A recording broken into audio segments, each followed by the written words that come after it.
SC వర్గీకరణ అంశం.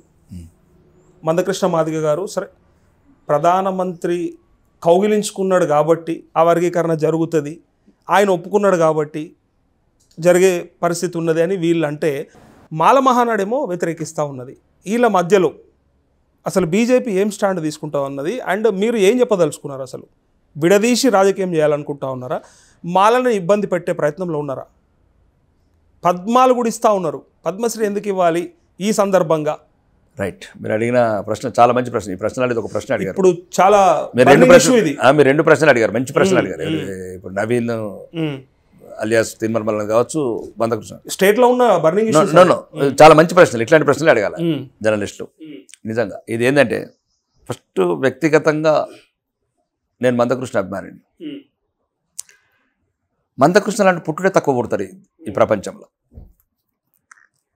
తన సర్వస్వం త్యాగం చేసి ఒక జాతి గురించి నిజాయితీగా, నిక్కచ్చిగా, నిర్భయంగా అన్ని శక్తులను ఎదుర్కొని 30 సంవత్సరాలు నిలబడడం అనేది మామూలు విషయం అయితే కాదు.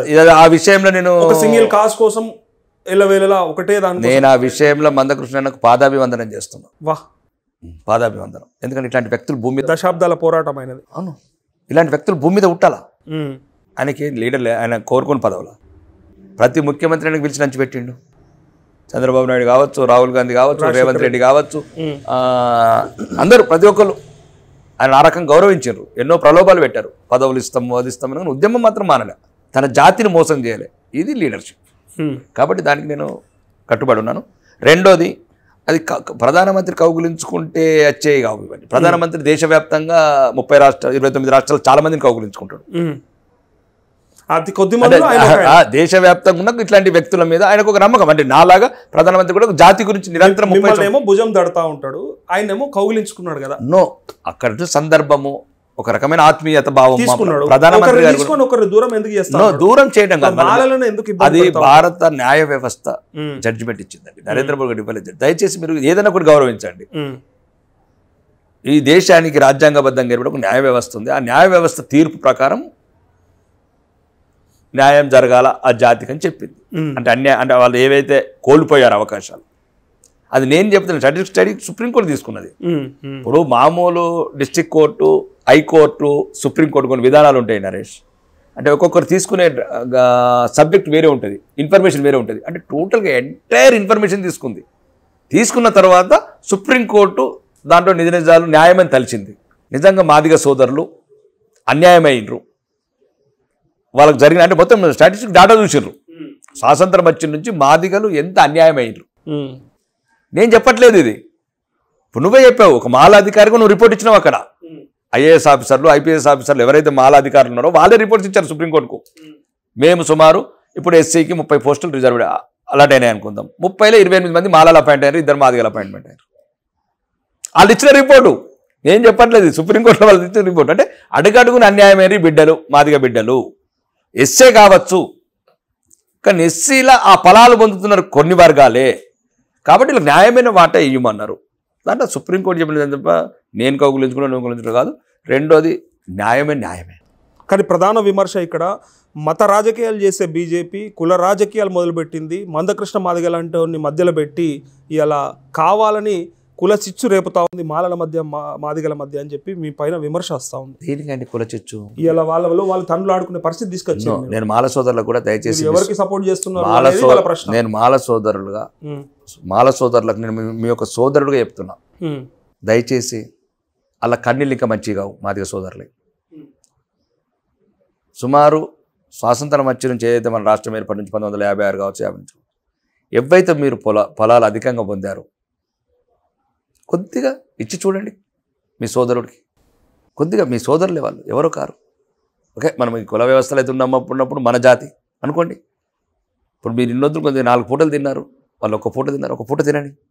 ఇదే నేను చెప్పగలుగుతాను మాల సోదరులకు. దయచేసి వాళ్ళ మీద ద్వేషం పెంచుకోకండి, రాజకీయ పార్టీల మీద ద్వేషం పెంచుకోకండి, న్యాయ వ్యవస్థ మీద ద్వేషం పెంచుకోకండి. కొన్ని రోజులు ఎట్లయితే 50-60 సంవత్సరాలు మీరు అనుభవించారో కొన్ని ఫలాలు అధికంగా, కొన్ని మీ సోదరులకు న్యాయ వ్యవస్థ చెప్పింది, న్యాయ వ్యవస్థను గౌరవించి దాన్ని మీరు కూడా సానుకూలంగా స్పందించి ఏదైతే సుప్రీంకోర్టు చెప్పిందో ఆ గైడ్లైన్స్ ప్రకారం రాష్ట్ర ప్రభుత్వం కూడా సహకారం అందించండి. రాష్ట్ర ప్రభుత్వం గౌరవంగా లెటర్ ఇవ్వండి. ఓకే సుప్రీంకోర్టు జడ్జిమెంట్ మేము అగ్రీ అవుతున్నాం, కరెక్టే ఇన్ని రోజులు మేము కొన్ని ఎక్కువ అవకాశాలు పొందాము, వాళ్ళకు మేము సోదరులుగా భావించి ఈరోజు మేము ఒప్పుకుంటాం. చెప్తారు ఎవరన్నా మేము తిన్నాము మాకు వచ్చినాయి బాగుంది కాబట్టి అంటే ఇప్పుడు ఇస్తాం మేము అని. కనబడని చరిత్ర వేరు, ఇది కనబడ్డ చరిత్ర. కనబడ్డ చరిత్ర ఎవ్రీథింగ్ ఇదండి. ఇప్పుడు నేనేది మందకృష్ణ వాళ్ళ గుంజి వీళ్ళకి పెడతా అంటారు. వాళ్ళ గుంజడం కాదండి, మళ్ళీ మీకు అదే వాళ్ళది ఏదైతే నువ్వు అధికంగా తింటున్నావో అది అద్దు అంటున్నావు. గుంజడం ఉండదుగా, తిన్నావు అయిపోయింది లోపలికి పోయింది అది అంటున్నాం.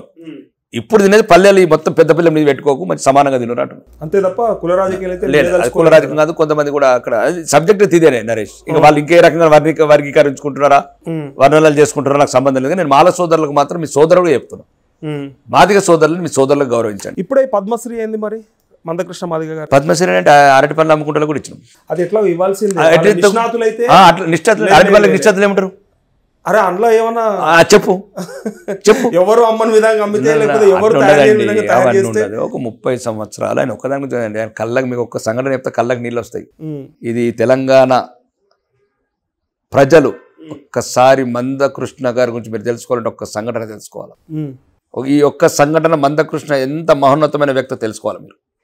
ఈ ఒక్క సంఘటన చెప్తాను నేను. మీకు ఎప్పుడు తెలిసింది? 11 ఏళ్ళ తర్వాత నేను చెప్పింది ఇది పక్కన నేను ఒకటి చెప్తున్నాను.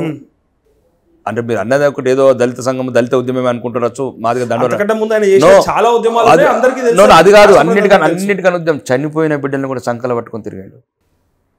ఇది తెలంగాణ రాజకీయ వ్యవస్థలో ఏ లీడర్ చేయలేదు, ఎవడు ప్రజా లీడర్ చేయలేదు. అదే ఆరోగ్యశ్రీ అయింది. గ్రేటెస్ట్ 100% అందరూ ఒప్పుకోవాల్సిందే. నెల్సన్ మండేలాకి ఎందుకు పొగుడతాము? రాజశేఖర రెడ్డి సాక్షాత్ అసెంబ్లీ మరి ఈ రోజు తెలంగాణ ప్రజలు కాదు ఆంధ్రప్రదేశ్ కూడా మందకృష్ణకు రుణపడి ఉండాలి జీవితాంతం.